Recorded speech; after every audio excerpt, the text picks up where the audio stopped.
नियंत्रण असा असणारा द्वितीय वर्षातील सेंद्रिय शेतीमधला हा चॅप्टर आहे. यामध्ये सगळ्यात महत्त्वाचं जसं आपण जैविक रोग नियंत्रणामध्ये हा चॅप्टर पाहिला तसाच पद्धतीचा आपण सुरुवातीला जैविक कीड नियंत्रण पाहिलं. आणि सगळ्यात महत्त्वाचं विद्यार्थी मित्रांनो, या ठिकाणी कीड आणि रोग याच्यातला फरक तुमच्या लक्षात येणं आवश्यक आहे. कीड ही पिकावर कीटकामार्फत अथवा इतर कारणाने येऊ शकते आणि रोग हा इतर काही कारणामुळे येऊ शकतो. आता सगळ्यात महत्त्वाचं समजून घेण्यासाठी कोणताही रोग अथवा कीड किंवा कीटक जो या ठिकाणी पिकावर हल्ला करतो किंवा पिकाला बाधा करतो त्याचा आपल्याला सगळं काही जीवनक्रम, ओळख, त्याचे नियंत्रण, तो काय करतो, तो कुठे असतो, त्याच्या अवस्था कोणत्या आणि त्याचं पूर्ण आयुष्य किती दिवसाचं आहे, तो खातो काय, कोशावस्थेत कुठे जातो, त्याचा प्रौढ कीटक काय खातो, त्याला पंख असणारा कीटक आहे का पंख नसणारा कीटक आहे, अशा अनेक भाग आपल्याला कीटकाबाबतीत माहिती आहेत. तसंच रोगाचं पण आहे. इथं कीटकाचा भाग शून्य होतो, इथं रोग सुरू होतात. म्हणजे या ठिकाणी रोगाविषयी म्हटलं तर या ठिकाणी आपल्याला सेंद्रिय शेतीमध्ये सगळ्यात महत्त्वाचं पहिलं तत्व पाळायचं म्हणजे जैविक. सेंद्रिय शेतीचं तत्व दिलेलं आहे, रासायनिक पदार्थ सेंद्रिय शेतीत वापरायचं नाही. कारण आहे की उत्पादित माल जो आपल्याला खायचा आहे, खाद्य म्हणून, अन्न म्हणून वापरायचा आहे, त्याच्यामध्ये रासायनिक घटकाचा, विषाचा अंश कदापिही आला नाही पाहिजे. करिता आपल्याला या सेंद्रिय शेतीचं ते तत्व पाळायचं. मूळ तत्वाकडे गेल्यानंतर आपल्याला लक्षात येईल की जैविक रोग नियंत्रणामध्ये आपल्याला पिकावर रोग निर्मिती करणारे जे घटक आहेत किंवा कारण आहेत, कारण बघू. कोणाकोणामुळे रोग येतो पिकावर? बुरशी, जीवाणू, मायकोप्लाझ्मा, रिकेट्सिया, स्पायरोप्लाझ्मा आणि सूत्रकृमी. अजून 2 राहतात त्याच्यामध्ये. विषाणू पण आहे आणि दुसरं आहे त्याचं कारणीभूत म्हणजे कीटक. इथं दिलेला नाही पण मुद्दाम का, कारण की विषाणूच्या बाबतीत सांगतो, एका ठिकाणी जर आला तर दुसऱ्या ठिकाणी जायला वेळ लागत नाही. ऊन, वारा, पाऊस, नैसर्गिक घटक त्याला कारणीभूत असू शकतात एका ठिकाणून दुसऱ्यासाठी नेण्यासाठी. आणि दुसरा राहिला प्रश्न तो म्हणजे कीटकाचा. कीटक काय आहे तर रस शोषण करणाऱ्या गटातले जे कीटक आहेत हे कीटक काय करतात? पाण्याच्या खाली बसतात, पायाला त्यांचे नखे असतात आणि ते ओरबडत राहतात. ओरबडल्यामुळे पानातला अन्नरस बाहेर येतो आणि बाहेर आल्यामुळे त्या पानाच्या खालच्या बाजूला, पानापाशी खालच्या दिशेला जखम होते. जखम झाल्यामुळे त्या जखमेमधून अन्नरस बाहेर येतो. अन्नरस बाहेर आल्यामुळे काही दिवसांनी तो अन्नरस वाळतो, खराब होतो आणि तिथं बुरशी प्रादुर्भाव करते.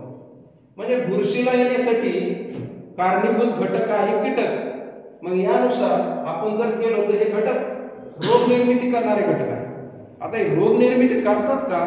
काय कारण आहे त्याचं कारण आहे हे सूक्ष्मजीव स्वतःचं अन्न स्वतः बनवू शकत नाही आणि परिणामी त्यांना त्यांची उपजीविका भागवण्यासाठी, पोट भागवण्यासाठी, उदरनिर्वाह भागवण्यासाठी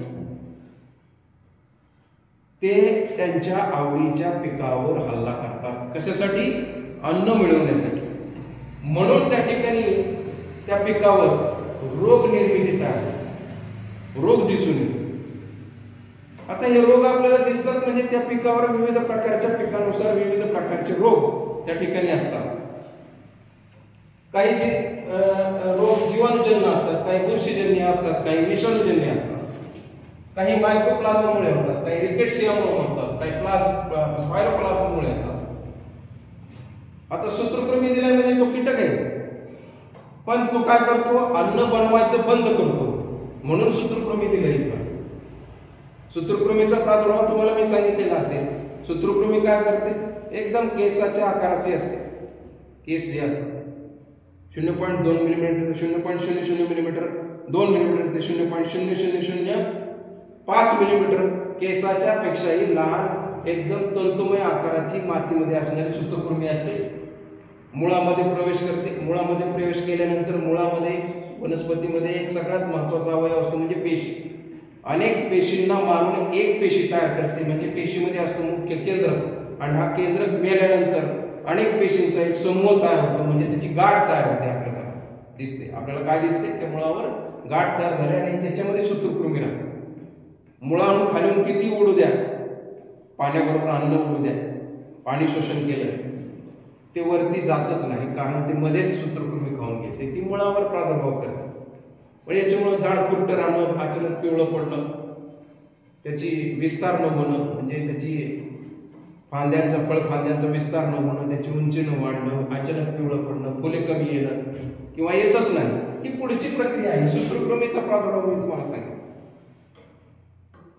आपल्याकडे रेनिंग फॉर्मिस नावाची सूत्रकृमी दिसून येते पहा, प्रत्येक पिकावर येते. आपल्याला प्रादुर्भाव दिसून येत नाही, तो मातीमध्ये असतो. याला नियंत्रण करायचं असेल तर जैविकच. बऱ्याच जणांना अडचण आहे, समजा ऊसामध्ये बऱ्याच जणांच्या शेतकऱ्याला सांगितलं तर माझ्या शेतावर गेलं तर ऊसामध्ये काय दिसून येते, त्यांना शेणखत टाकल्यामुळे त्याच्यात हुमणी आली, त्याला उन्नी म्हणतात बरेच जण. उन्नी म्हणजे हुमणी आहे. हुमणी एकदा शेतात शिरली की ती मातीत जाते. जवळपास 80% हे बुरशीजन्य रोग आहे, मातीतून तयार होणारे रोग. जीवाणू कुठे जातो सुप्त अवस्थेत, बऱ्याच ठिकाणी वेगवेगळ्या प्रकारानुसार आपण त्याचं नाव जर अभ्यासलं तर खूप मोठा विस्तार आहे. सूक्ष्मजीवशास्त्र त्याचा अभ्यास आपल्याला मोठा आहे. असो, मूळ जैविक भाग आपल्याला त्या ठिकाणी सांभाळायचा असेल तर त्या ठिकाणी सगळ्यात महत्त्वाचं हे करावं लागेल. त्याच्यासाठी मी तुम्हाला सांगितलं की हे जे हानिकारक गटातले सूक्ष्मजीव आहेत, हे सूक्ष्मजीव स्वतःचं अन्न स्वतः तयार करू शकत नाही. भूक लागल्यानंतर त्यांची उपजीविका भागवण्यासाठी मग काय करणार, तर ते पिकावर हल्ला करतात, म्हणून रोग तयार होतात. कशावर? पिकावर. हा सगळ्यात प्रभावी मुद्दा आहे.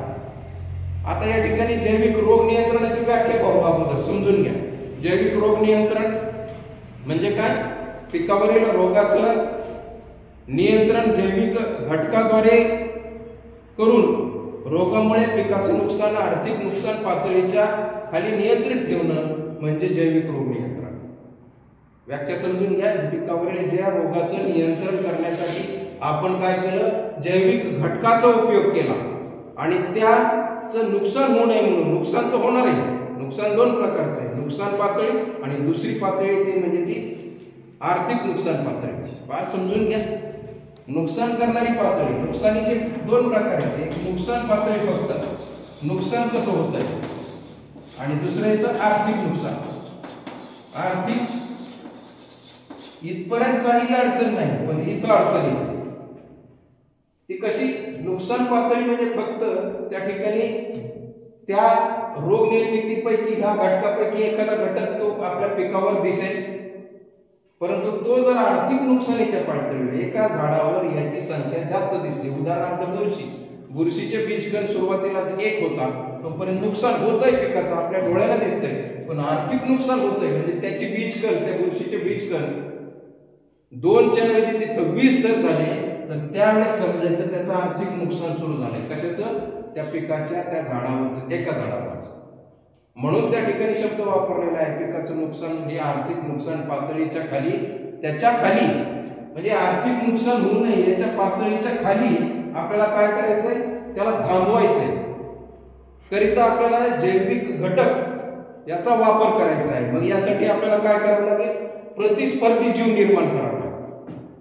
त्या रोगावर किंवा यांच्या बाबतीत यांना संपविणारा प्रतिस्पर्धी जीव, म्हणजे यांना स्पर्धा करणार, हा हानिकारक आहे. मग यांना हानिकारक, यांना संपविणारा कोण आहे, तर तो आहे. मग त्यांना त्या ठिकाणी आर्थिक नुकसान होणार नाही, करिता आपल्याला या ठिकाणी त्या मार्गाने जायचं आहे, म्हणजेच जैविक घटक आपल्याला वापरायचा आहे.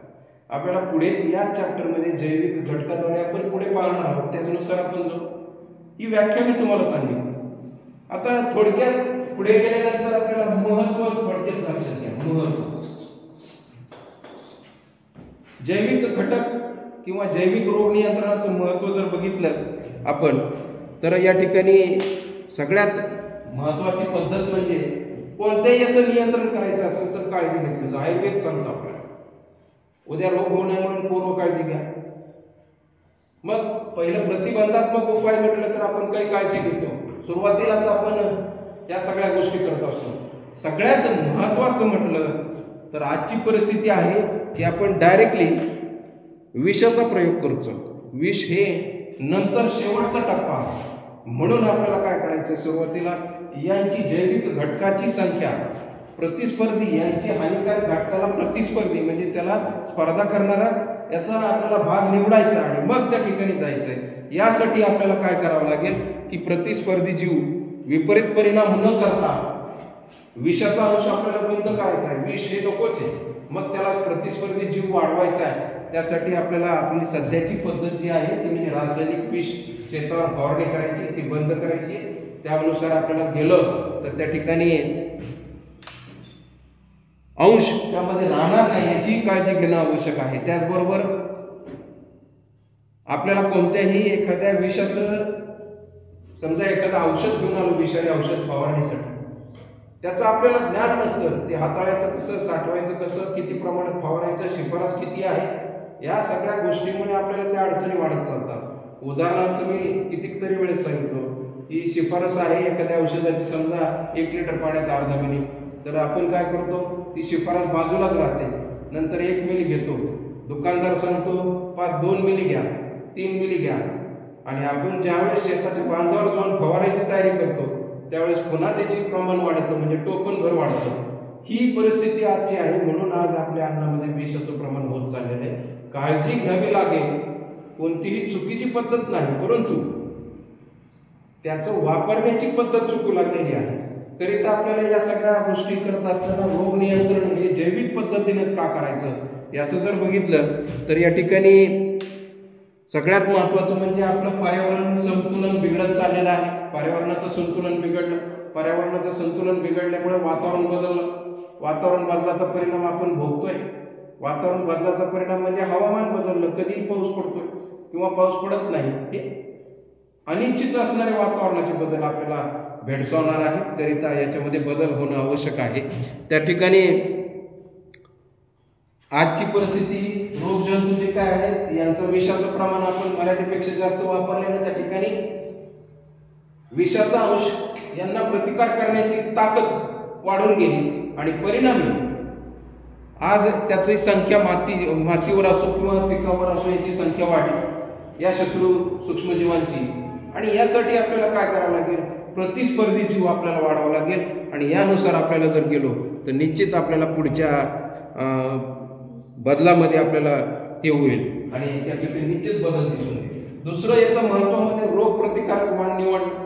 रोगप्रतिकारक म्हणजे कोणतीही पिकाची जात निवडली तर ते एखाद्या पिकावर, एखाद्या भागामध्ये सतत येणारा जो प्रकार असतो रोगाचा, तो त्या ठिकाणी त्या पिकाला येणारा रोग तो त्या ठिकाणी थांबवावा एकरिता होणार या ठिकाणी त्या पिकाची एक रोगप्रतिकारक जात किंवा वाण आपल्याला निवडावा. यानुसार या ठिकाणी त्याचं महत्त्व येतं. आजची गरज आपण जर पाहिली तर त्या ठिकाणी वेगळं आहे, आपली गरज आहे आणि यानुसार दृष्टीनं हे करा. आज आपण इथं थांबू. पुढच्या व्हिडिओमध्ये तुम्हाला पुढचा भाग माहिती होईल. त्या ठिकाणी पुढचा व्हिडिओ निश्चित पहा. हाही व्हिडिओ पूर्ण पहा. धन्यवाद.